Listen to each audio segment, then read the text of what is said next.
సాంకేతికత ఎంత మారినా రైతులు ఇప్పటికీ పాత పద్ధతులతోనే కష్టపడుతున్నారు. వరి సాగు అంటే ముందు నారుమడి, ఆ తర్వాత కూలీల కోసం వెతకడం, నాట్లు వేయడం. ఈ ప్రక్రియ అంతా పూర్తి కావడానికి భారీ ఖర్చు, సమయం వృధా అవుతోంది. కానీ నల్గొండ జిల్లాకు చెందిన ఈ రైతు మాత్రం పాత పద్ధతికి 5 సంవత్సరాల క్రితమే బాయ్ బాయ్ చెప్పేశారు. నాటు వేయకుండా కేవలం వడ్లు చల్లే విధానంతోనే అధిక దిగుబడి సాధిస్తున్నారు. ఎకరాకు కూలీల ఖర్చుకు అయ్యే 7,000 రూపాయలు మిగులుతోంది. ఎకరాకు ఎంత లేదన్నా 6 నుంచి 7 పుట్ల దిగుబడి సాధిస్తున్న ఆ సక్సెస్ సీక్రెట్ పై పాడి పంటలు ప్రత్యేక కథనం.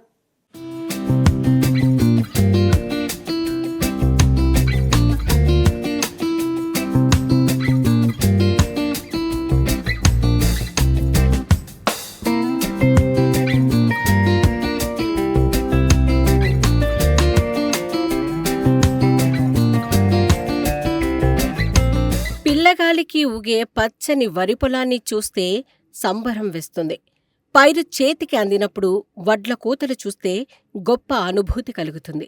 కాని దాని వెనుక కష్టం కేవలం అన్నదాతలకే తెలుస్తుంది. వరి సాగులో మడిని సిద్ధం చేయడం నుంచి వడ్లు చల్లడం, మొలకెత్తిన తర్వాత నీరు పారించడం, నారు తీసి నాటడం, కలుపు తీయడం అంతా కూడా వ్యయ ప్రయాసాలతో కూడుకున్న సుదీర్ఘ ప్రక్రియ. ఈ బెడద లేకుండా వరి పండించే రైతులకు గొప్ప ప్రత్యామ్నాయ సాగు పద్ధతి ఉంది. అదే వెదజల్లే పద్ధతి. ఈ విధానాన్నే నల్గొండ జిల్లా నకరేకల్ పట్టణ కేంద్రానికి చెందిన రైతు చెనగాని యాదగిరి అనుసరిస్తూ అధిక దిగుబడులు సాధిస్తున్నారు. గత 5 ఏళ్లుగా 15 ఎకరాల భూమిలో వెదజల్లే పద్ధతిలోనే వరి పండిస్తున్నారు. చక్కటి ఫలితాలను పొందుతున్నారు.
ఈ పద్ధతిలో ముందుగా యాదగిరి మేలు రకం విత్తనాలను ఎంచుకుంటారు.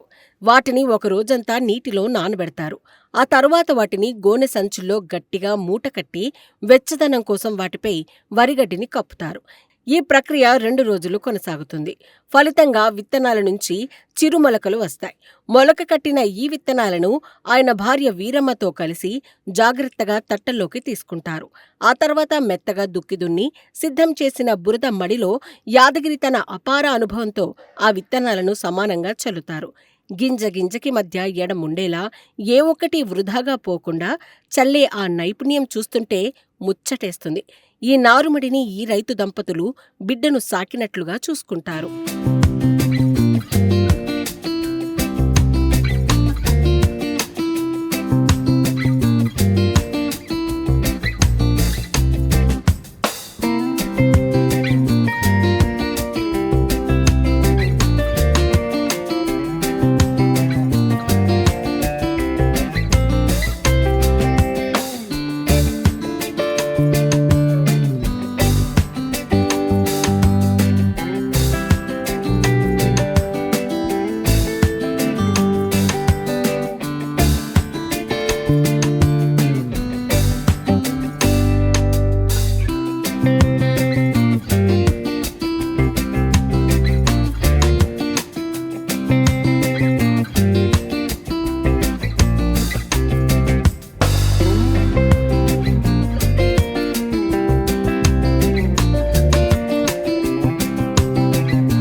మరి ఈ వడ్లు చల్లే విధానం ద్వారా రైతు యాదగిరికి ఎలాంటి లాభాలు దక్కుతున్నాయి? ఒక్కసారి సాంప్రదాయ పద్ధతిలో పోల్చి చూస్తే లెక్క కళ్ల ముందు కనిపిస్తుంది. విత్తనాలు నేరుగా మడిలో వెదజల్లే విధానంలో ఎకరానికి 6 నుంచి 7 పుట్ల దిగుబడి వస్తుంది. సాంప్రదాయ వరి నాటు విధానంలో 5 పుట్లు మాత్రమే వస్తుంది. పైగా నాటు వేయడానికి అయ్యే 7,000 రూపాయల కూలీల ఖర్చు కూడా పూర్తిగా మిగులుతుంది. కూలీలు దొరక్క వృధా అయ్యే సమయం కూడా పంట దిగుబడికి ఉపయోగపడుతుంది. డబ్బు ఆదా అవుతుంది. అందుకే యాదగిరి ఈ పద్ధతే మంచిదని, దీనితోనే అధిక దిగుబడి సాధించవచ్చని ధీమాగా చెప్తున్నారు. నెగరికల్ మండలం తాటికల్ శివార ఉన్న పొలాలలో మేము వ్యవసాయం చేస్తాం. నా పేరు యాదగిరి, చెనగొన యాదగిరి. మాది ఇట్లా చల్లటం ఇప్పుడు గత 5-6 సంవత్సరాల సంధి చేస్తున్నా. ఎకరానికి వచ్చి ఒక 30-35 బస్తాలు అవుతున్నాయి. నాటు పెడుతున్నాము. ఇక దానికి దీనికి కొద్దిగా డిఫరెన్స్ వస్తుంది. నాటు వల్ల ఈ కూలీలు ఎక్కువ ఈ కూలీల కొరత వల్ల ఈ చల్లటం పద్ధతి ప్రకారంగా చల్లుతున్నాం. దీనివల్ల లాభకరంగా ఇట్నే బాగుందని దీన్ని పాటించుకుంటా చేస్తున్నాం. 15 ఎకరాలలో చల్లుతా. చల్లేదానికైతేనో తక్కువ వస్తుంది. ఈ నాటుకైతే కూలీలకు 5,000 ఇవ్వాలి, ఆటో కిరాయి ఉంటుంది. మామూలుగా ఈ మిగతా ఈ పైగా ఇంత నార్పు గట్టిగా వస్తుందని, అది వస్తుందని, ఇది వస్తుందని అవి ఒక ఎట్లేదన్నా 6,000 చొప్పున అవుతాయి. మొత్తం ఎకరానికి 6,000 వస్తాయి. ఇదైతే ఏం రాదు. ఒక కలుపు మందు కొట్టుకొని మామూలుగా చేస్తే లాభంగా 6,000 మిగులుతాయి. ఇటు పిండి బస్తాల మందం, పై మందుల ఖర్చుల మందం మిగులుతుంటాయి. వడ్లు కొద్దిగా ఇటునే కొద్దిగా ఎక్కువ పంట తేలటం బాగుంది. కిలోలు ఎకరానికి వచ్చి 6 నుంచి 7 కిలోల వరకు చల్లుతాం. వడ్లు చల్లితే ఇక ఒక 15 రోజుల నుంచి 20 రోజుల కలుపు మందు కొట్టుకుంటే మంచిగా నాటు పెట్టినట్టుగానే ఉంటుంది. మంచిగా నడుస్తుంది. ఇట్నే లాభకరంగా ఉందని మేము ఇదే పద్ధతి ప్రకారంగా చేస్తున్నాం. చనగాని యాదగిరి ఈ 5 ఏళ్లలో నిరూపించింది ఒక్కటే: సాంప్రదాయ పద్ధతులకు అతుక్కుపోకుండా రైతులు తమ అనుభవాన్ని, నైపుణ్యాన్ని ఉపయోగించి కొత్త మార్గాలను అన్వేషిస్తే లాభాలు దానంతటవే వస్తాయని. కూలీల కొరత, అధిక ఖర్చులతో సతమతమవుతున్న తెలంగాణ రైతులకు నల్గొండ రైతు యాదగిరి ఒక ఆదర్శంగా నిలిచారు. ఈ విధానాన్ని ప్రభుత్వం కూడా ప్రోత్సహించాల్సిన అవసరం ఎంతైనా ఉంది.